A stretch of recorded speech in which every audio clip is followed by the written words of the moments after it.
Hamsa Parvajakracharya Astar Sata Sri Srimad His Divine Grace A.C. Bhaktivedanta Swami Prabhupada Ki Jai Ananta Koti Vaishnava Vrindi Ki Jai ISKCON Founder Acharya Srila Prabhupada Ki Jai Grantaraj Srimad Bhagavatam Gaur Premananda. All glories to the assembled devotees. All glories to the assembled devotees. All glories to the assembled devotees. All glories to Sri Sri Guru and Gauranga. Glories to Srila Prabhupada.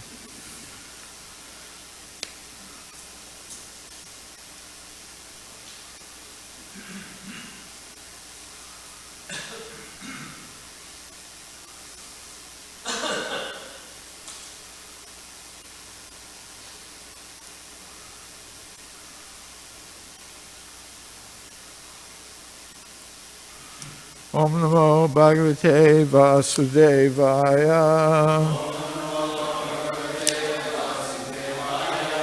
Om Namo Bhagavate Vasudevaya.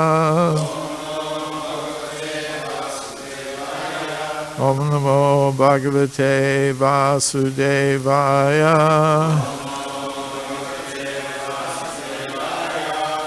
Srimad Bhagavatam, Canto 2, Chapter 7, Text 6.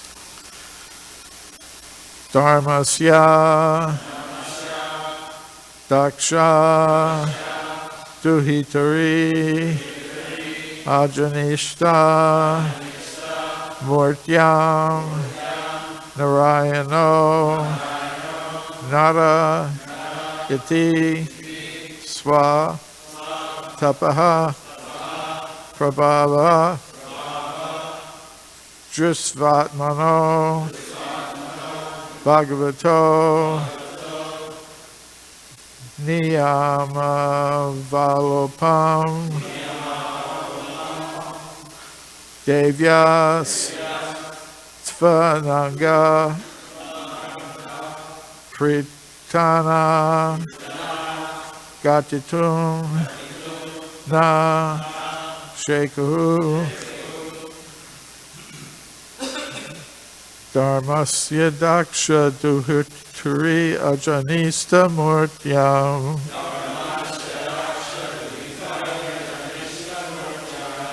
Narayano Naraiti Swatapa Prabhavaha Drisvatmano Bhagavato Niyamavalopam Devyasthananga Pritana Gatitum Nashekuhu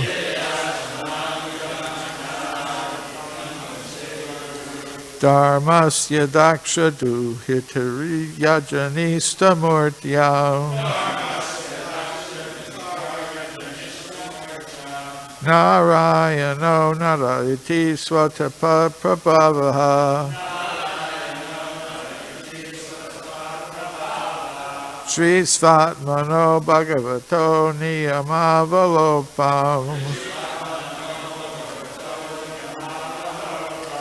Devyastvananga Pritana Gatitum Nashekuhu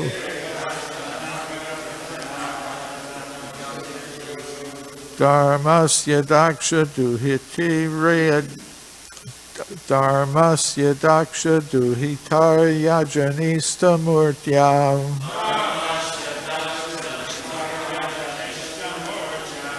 Narayano Narayati Swatapa Prabhavaha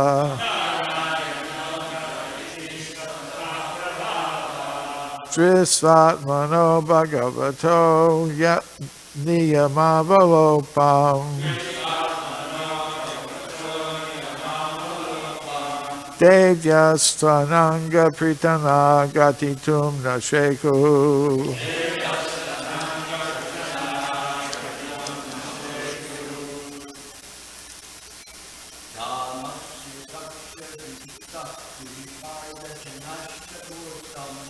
Dharmasya Daksha Duhitarya Janista Murtyam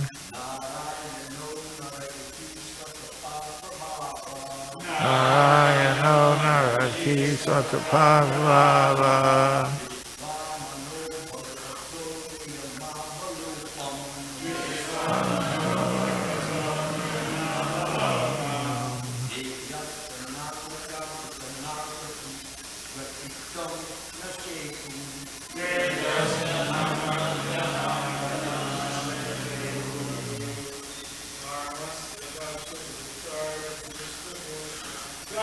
Vasya Daksha Duhitarya Janista Murtyam Ayana Narayati Satapasvavaha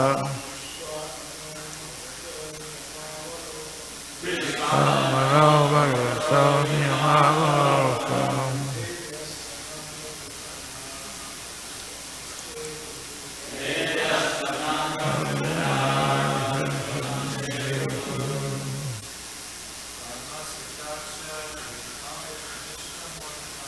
Dharmasya Daksha Duhitarya Janista Murtyam Narayano Narati Satapapa.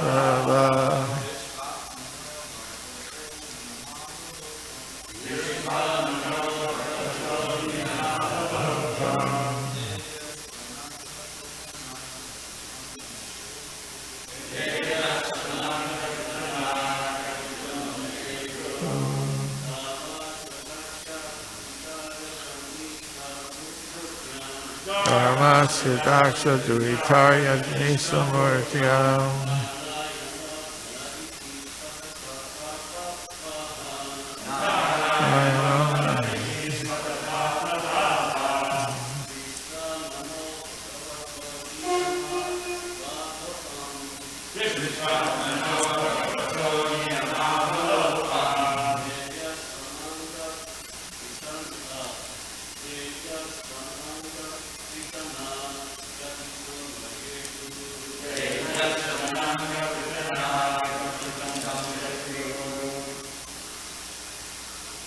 Vaishnavis.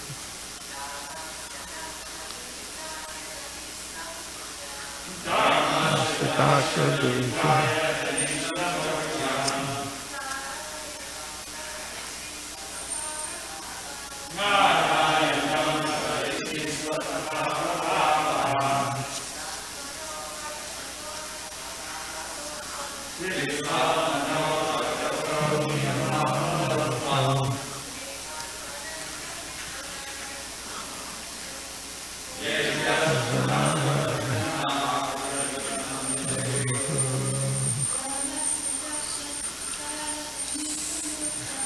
Dharmasya Daksha Duhitarya Janista Murtyam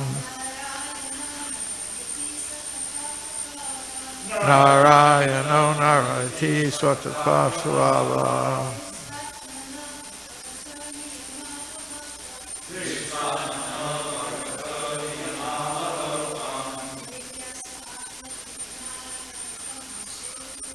Devyastananga Pritana Gatitam Shekhu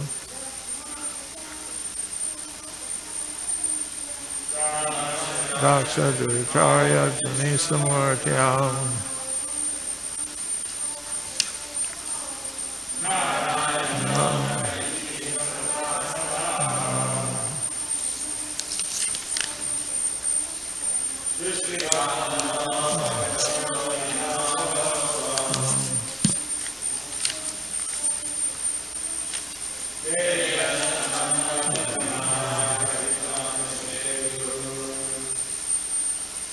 Dharmasya of Dharma, the controller of religious principles. Daksha, one of the Prajapatis. Duhitari, unto the daughter. Ajanista, took birth. Murtyam, of the name Murti. Narayana, Naraha, Nara. Iti, thus. Swatapaha, personal penances. Prabhavaha, strength. Dristva, by seeing. Atmanaha, of his own. Bhagavata, of the personality of Godhead. Niyama avalopam, breaking the vow. Devyaha, celestial beauties. Two, but. Ananga Pritana, companion of Cupid. Gatitum, to happen. Na, never. Shekahu, made possible. Translation and purport by His Divine Grace, A.C. Bhaktivedanta Swami Prabhupada. Translation: to exhibit his personal way of austerity and penance, he appeared in twin forms as Narayana and Nara in the womb of Murti, the wife of Dharma and the daughter of Daksha. Celestial beauties, the companions of Cupid, went to try to break his vows, but they were unsuccessful, for they saw that many beauties like them were emanating from him, the personality of Godhead. The purport. It's a kind of a lengthy purport, but I'm going to go through it. The Lord, being the source of everything that be, is the origin of all austerities and penances also. Great vows of austerity are undertaken by sages to achieve success in self-realization. Human life is meant for such tapasya, with the great vow of celibacy or brahmacharya. In the rigid life of tapasya, there is no place for the association of women.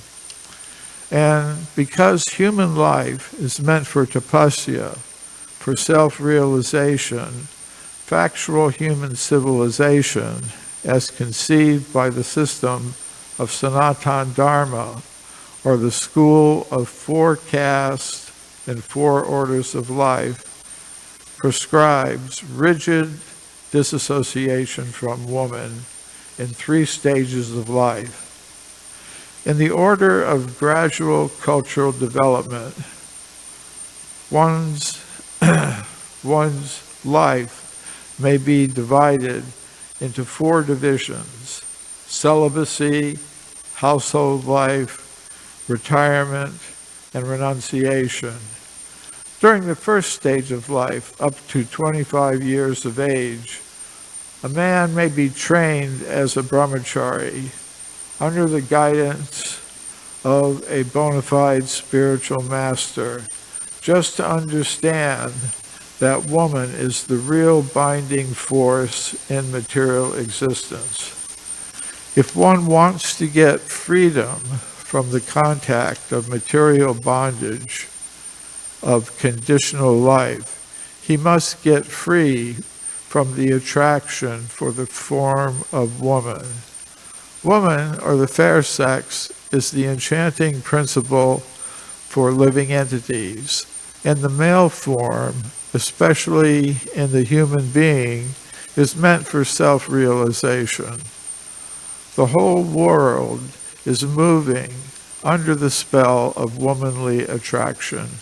And as soon as a man becomes united with a woman, he at once becomes a victim of material bondage under a tight knot. The desires for lording it over the material world under the intoxication of a false sense of lordship, specifically being just just after the man's unification with woman.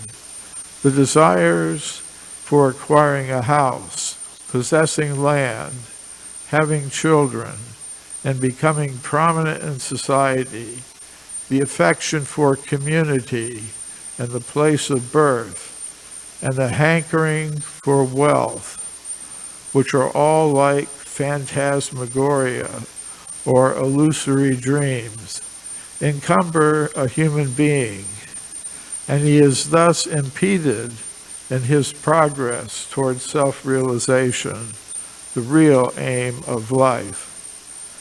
The brahmachari, or boy from the age of 5 years, especially from the higher caste, namely from the scholarly parents, the brahmanas, the administrative parents, the kshatriyas, or the mercantile or productive parents, the vaishyas, is trained until 25 years age under the care of a bona fide guru or teacher, and under strict observance of discipline, he comes to understand the values of life, along with taking specific training for a livelihood.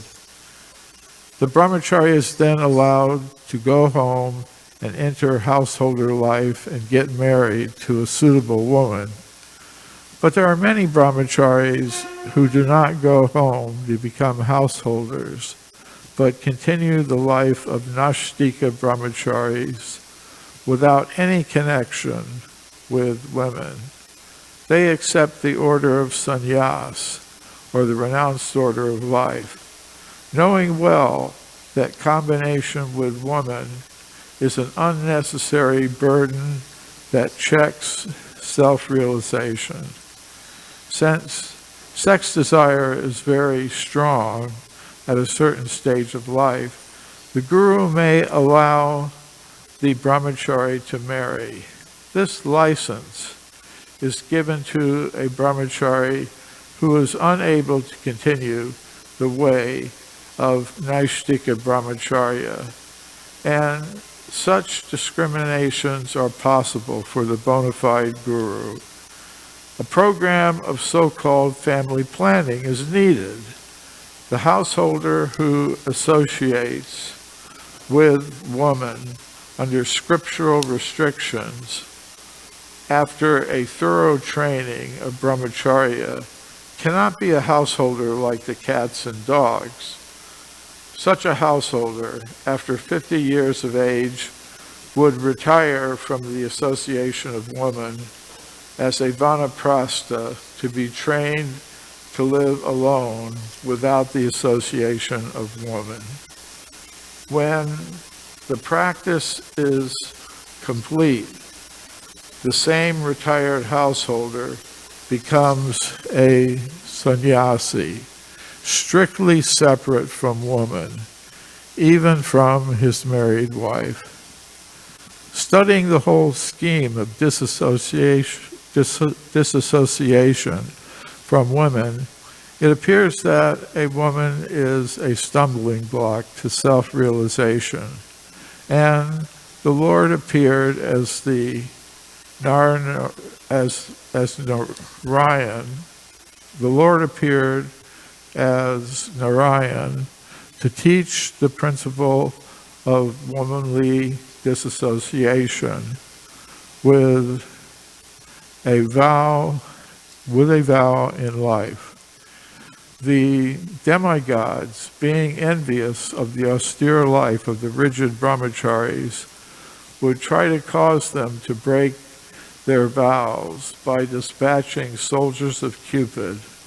But in the case of the Lord, it became an unsuccessful attempt when the celestial beauty saw that the Lord can produce innumerable such beauties by his mystic internal potency, and that there was consequently no need to be attracted by others externally.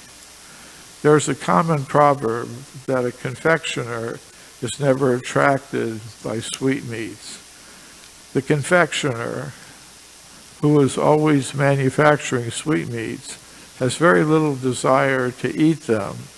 Similarly, the Lord, by his pleasure potential powers, can produce innumerable spiritual beauties and not be the least attracted by the false beauties of the material creation. One who does not know alleges foolishly that Lord Krishna enjoyed women in his Rasa Leela in Vrindavan, or with his 16,000 married wives of Dwarka. Om Jnana Timirandasya Gananjana Shalakaya Chakshurun Militam Yena Tasmai Shri Gurave Namaha.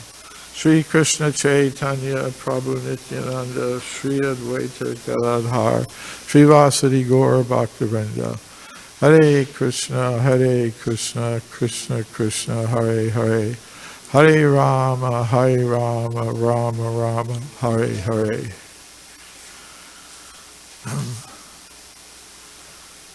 So, what can be added to a purport like that? I think we will all just have to individually reflect on these things. So, but I'll try to say a few things. Yeah, sometimes these things are very difficult to read and accept, but it's a whole process. It's part of the process of Krishna consciousness to gradually become detached from material enjoyment. Nevertheless, everything that we observe in this world is a reflection of a spiritual reality. And we know from Shastra, and we can see from the examples in Vedic culture, that on the spiritual level, God exists as male, but he has consort, female. So, just as in the spiritual world, there are persons, individual conscious persons of different categories.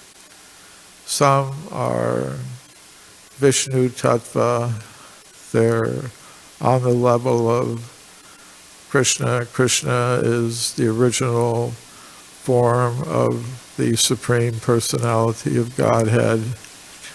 And he has his consort, Radharani, and he lives among householder couples. He has his mother and father, Nanda Maharaj and Yashoda. He lives in a village with cowherd boys, cowherd girls. So this gender concept is there on the spiritual level of reality, but there is no selfish enjoyment. There is nothing like that. If a soul has some desire for such things, for selfish enjoyment, then there's no place in the spiritual world for that soul. So, for such souls, they come to this material world. They are placed here. So here they have an opportunity to become more and more deeply involved in their attempts to dominate, control, and exploit others with the desire to accumulate wealth and power, strength. But there's another choice that Krishna offers, which is to reform one's mentality, reform one's consciousness, and come step by step back home, back to Godhead. And this involves some austerity or discipline.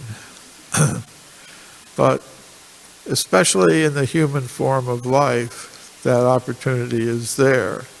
It's not there, except in some very rare cases, for souls in animal bodies or plant bodies. But in the human form of life, we have that opportunity. But we have a choice. So this choice involves controlling the senses and engaging them in the service of the Supreme Personality of Godhead. So that's our condition now. We have material bodies, and we have to deal with them. And one of the strongest attachments is this attachment between the man and the woman. Now, in the system of Bhakti Yoga, as Krishna lays it out in Bhagavad Gita, he says that he himself is manifest in sex life carried out according to religious principles. And in that way, this attachment can be used in a way that takes one closer to this going back home, back to Godhead.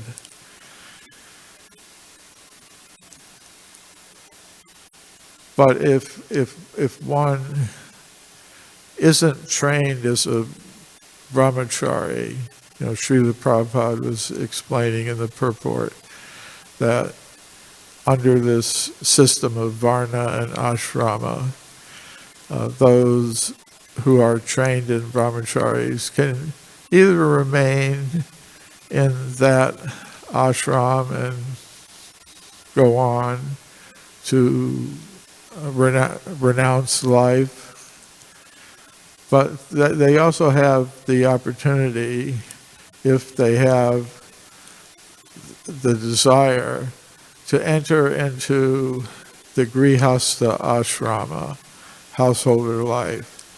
And there it's possible to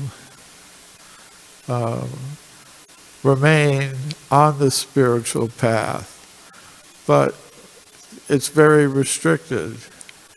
Sometimes Srila Prabhupada would say they're grihastha brahmacharis. So it's something, everyone who enters the Krishna consciousness movement has to contemplate and deal with.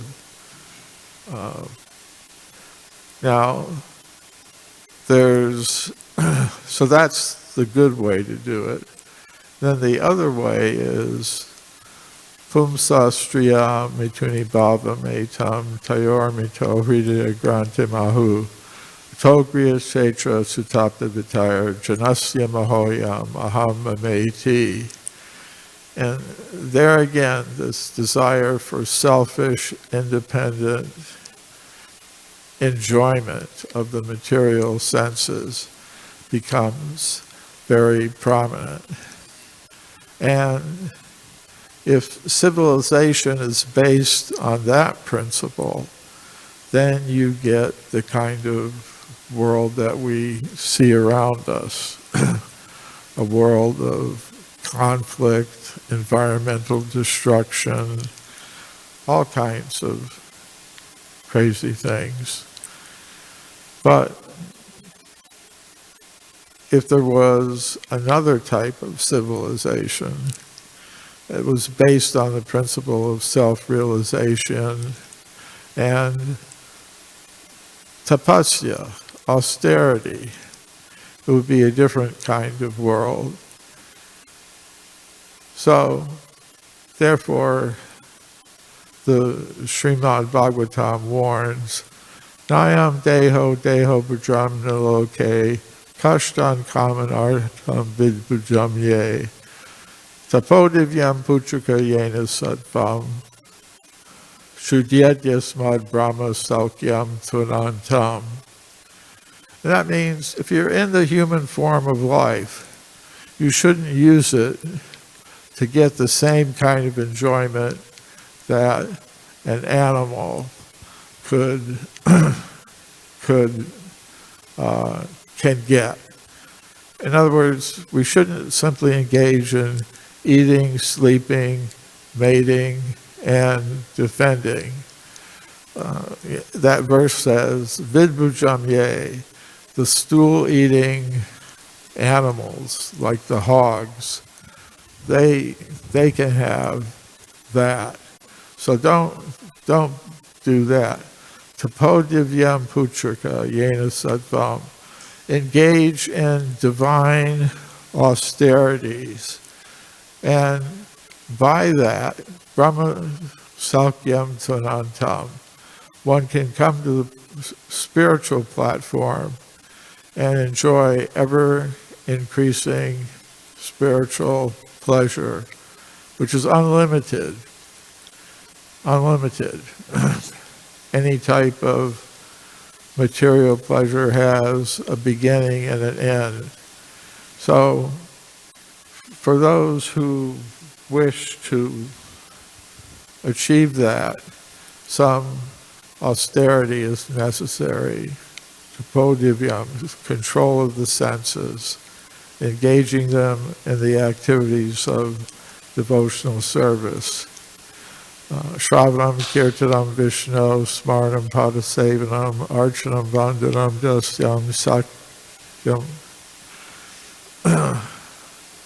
What was the last one? Yeah. So, these are some thoughts on this challenging purport and verse. I'll stop there. Any comment or question?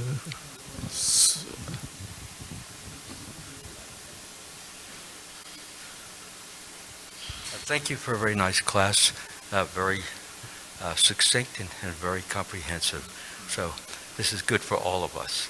My question is as follows. In my own dealings or consultations or questions that I get personally, I'm often asked by people who are both householders and not householders. They say to me, you mention in your classes that we should give up sexual intercourse. And they ask me, why should I do that? It's very pleasurable.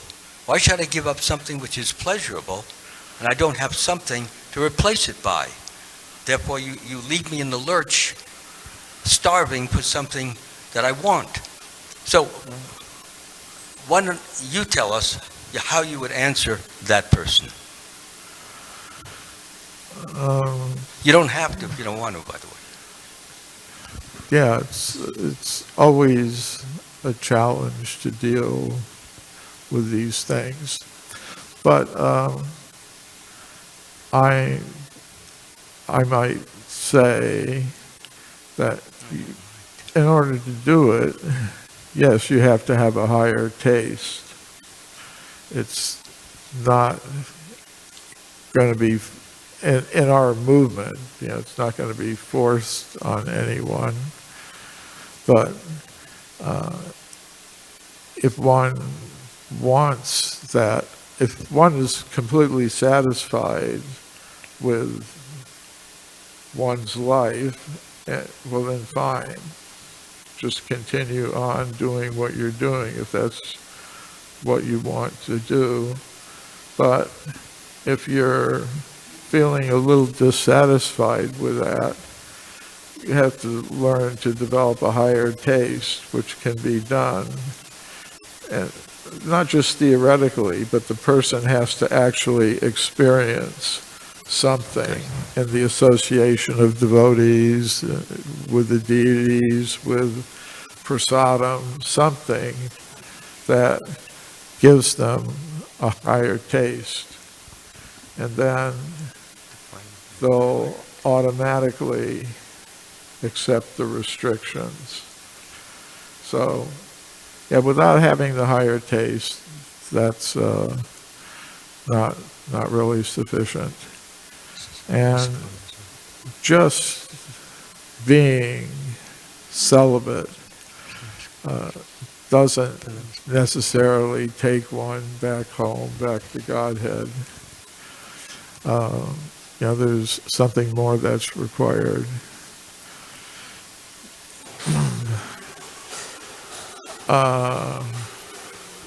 He left. Okay.